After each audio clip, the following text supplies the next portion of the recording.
muy especial a Isabela Núñez, a quien tuve el gusto de conocer personalmente ahora en la discusión de este proyecto de ley.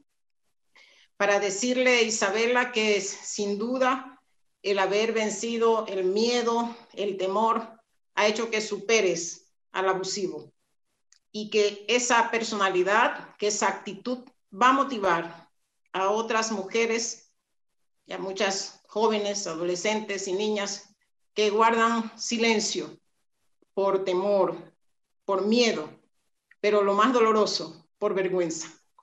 Porque tenemos una sociedad que culpabiliza a la víctima, que la vuelve culpable. Y eso hace que se sientan avergonzadas. Así que hay que vencer esos miedos, esos temores y sobre todo hay que vencer esa vergüenza. Cuando presenté este proyecto de ley, desde luego no lo hice por ser popular, de ninguna manera, pero de ninguna manera. Es un tema humano tan profundo que tiene tantas implicaciones en la cotidianidad, en la vida cotidiana de la familia, porque no solamente involucra a niños, niñas, niños, adolescentes y mujeres, sino que la familia, la estabilidad de la familia se ve afectada cuando esta problemática queda al descubierto, que generalmente ha pasado ya un largo tiempo, y los daños causados a las víctimas va más allá de su imagen, va más allá de su estabilidad emocional, va más allá de su intimidad. Hay enfermedades del sistema nervioso y emocionales que están ligadas, pero ligadas fuertemente. Estados depresivos que pueden llevar hasta el suicidio, estados de ansiedad y de angustia. Y estas personas, estas víctimas, tienen que buscar asesoría, no solamente psicológica, sino también psiquiátrica. O sea, que aquí no estamos hablando de una cosa de juego ni de algo popular. Aquellos que lo miren así, realmente no sé dónde queda su sensibilidad.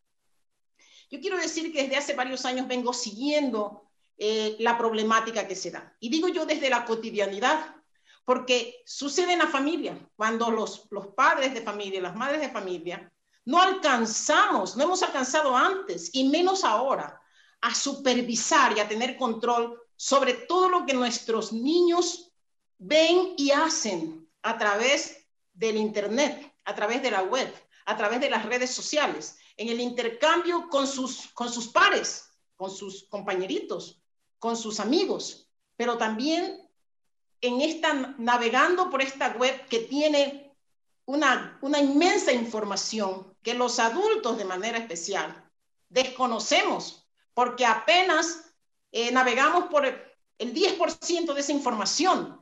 El 90% de la información en la web está en eso que se llama la deep web, en la web profunda, esa oscura, donde hay una serie de información a la que no tenemos acceso nosotros, pero que a lo mejor los niños y los jóvenes que están más afines con la tecnología sí pueden ser presas de quienes navegan por ese mundo oscuro de la deep web, que no son inocentes, que son verdaderos delincuentes y que son redes criminales que se encuentran ahí, no solamente para la pornografía, que es la más superficial de toda esta web profunda, para la pornografía infantil que se encuentra en esa web, y para otras formas de crímenes, incluidos trata de blanca, incluido tráfico de personas y otras formas de delitos horribles que están en la deep web.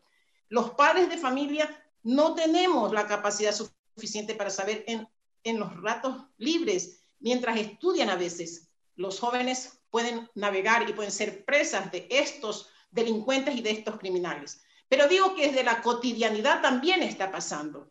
Está pasando en los establecimientos educativos y queremos ser ciegos. No queremos ver que hay todos estos riesgos que se dan en esta cotidianidad. En los establecimientos educativos se da, sí señores, se da desde hace varios años, cuando antes entre compañeritos, porque quieren ser populares o porque inclusive clasifican a las chicas por las más sexy, las más guapas, las más bellas, se intercambian estas fotitos que ya pueden tener un contenido complicado, que antes se llamaban cromos y que ahora se llaman pack.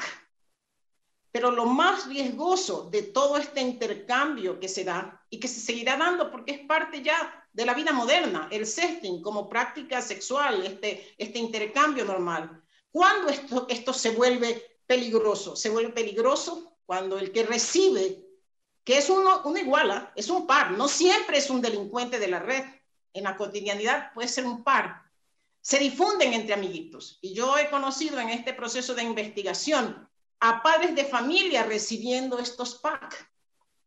Y lo más grave es que en toda esta problemática, no solamente las víctimas son jóvenes, los victimarios también son jóvenes. O sea, nuestros jóvenes, sin que lo sepamos, sin que las autoridades de los colegios sepan cómo lidiar con esta problemática, también están siendo presas del delito. Señores, y eso es grave. Eso es grave, que son nuestros hijos, pueden ser nuestros hermanos, pueden ser nuestros sobrinos, los hijos de nuestros amigos, que pueden estar involucrados en los dos casos. Y digo yo que en este seguimiento de la cotidianidad me encontré con el caso de una chica que en su juventud temprana, 12 años, 13 años, 14 años, fue presa, digamos, de este intercambio de fotos o de videos, y que la niña no sabía que solamente estaba intercambiando con su enamorado, con su amiguito, sino que se encontró luego con que todo el colegio y hasta los padres de familia conocían de esto. Lo grave es que los padres de familia censuraban a la niña. O sea, nunca hubo una investigación profunda de quiénes fueron los chicos que recibieron esta información y que la difundieron. Eso no se investiga. Entonces, toda la crítica y la presión social cayó sobre la niña. Finalmente se graduó la niña, pero se encontró con que años después, cuando llegó a la universidad, sus compañeros de la universidad también la señalaban y la criticaban y empezaron a enviarle estas fotografías, porque sucede que todo este material había llegado a las páginas pornográficas porque habían sido comercializadas. Y en ese proceso de comercialización temprana también lastimosamente se están involucrando nuestros jóvenes, porque ellos mismos empezaban a vender estos packs que finalmente aparecieron porque lo que sube a la web no desaparece fácilmente. La presión social sobre esta niña en la universidad fue tan grande que tuvo que dejar la universidad. Dejó la universidad. Entonces son los temas de la cotidianidad. Sin embargo, los padres de familia tenemos que entender, y quienes censuramos a la víctima, y sobre todo aquellos que utilizan ese material para difundir, para criticar, hay que hacerles la pregunta: ¿qué haría usted el día que descubra?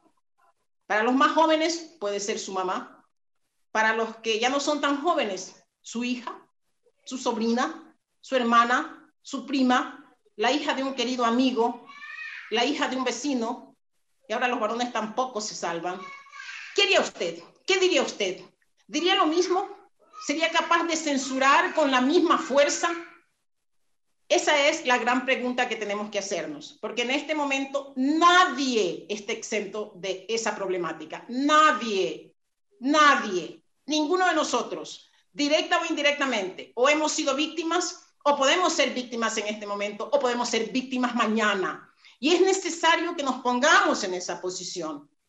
Cuando yo presenté esta propuesta de ley, quienes hemos venido trabajando en los temas de la lucha contra la violencia hacia las mujeres, a veces sentimos que estamos perdiendo esta guerra contra la violencia.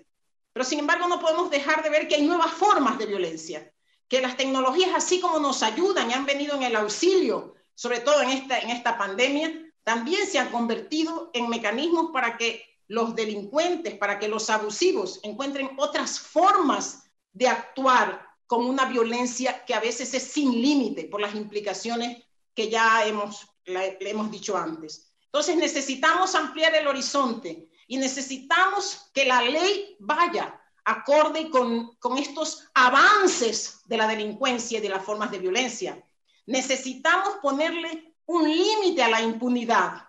Necesitamos definir mecanismos que frenen el interés comercial que hay sobre todo este material de contenido sexual. Hay redes, sí, hay redes criminales que se alimentan, pero hay también una relación cotidiana de la pareja, del amigo, del novio, del ex novio, del ex esposo, del ex compañero, ¿no? Que tiene también una implicación económica cuando hay la extorsión a través de todos estos materiales. O sea, la problemática es amplia, pero de gran contenido personal para quienes están involucrados en la problemática, familiar, porque la familia también trata de esconder, porque no quiere afrontar por vergüenza esta problemática y prefiere que su hijo, que su nieto, que su nieta sigan con esa carga emocional sin encontrar la ayuda profesional hasta que es tarde. Pasan muchos años para eso. ¿Qué hacemos en los colegios? ¿Qué hacemos en las universidades? ¿Qué hacemos? Cada uno de nosotros tiene que asumir un rol que tiene que ir más allá de la reforma del Código Penal. Yo lo dije inclusive, lo dije en la comisión. Yo en realidad no soñé que la comisión iba a asumir con tanta responsabilidad. Tengo que felicitar al presidente de la comisión, al asambleísta José Serrano, y a los integrantes de la comisión que han asumido un reto y han mejorado la propuesta y han avanzado aún a áreas que, bueno, podrían ser discutibles o no, pero lo han asumido con gran responsabilidad. Yo pensé que no, porque dije, me van a acusar de que soy populista penal, de que a lo mejor pienso que solamente con las penas se puede corregir los errores y a los delincuentes, pero dije, a mí no me importa ser tachada de esa manera, si es que la presentación de este proyecto nos lleva primero a poner el dedo sobre la llaga, porque estamos acostumbrados a la negación, estamos acostumbrados a ver para otro lado para no ver la problemática, pensando que ahora es a otros y a mí nunca me tocará.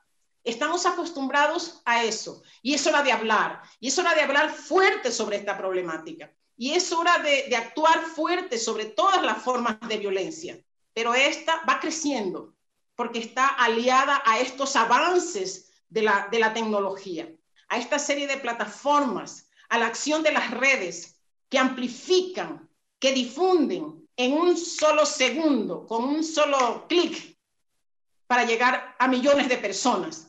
Entonces los riesgos a los que estamos expuestos son aún mayores que esa violencia que se ve en la intimidad. Esa es gravísima. Esta es muy grave porque el daño permanece ahí por mucho tiempo.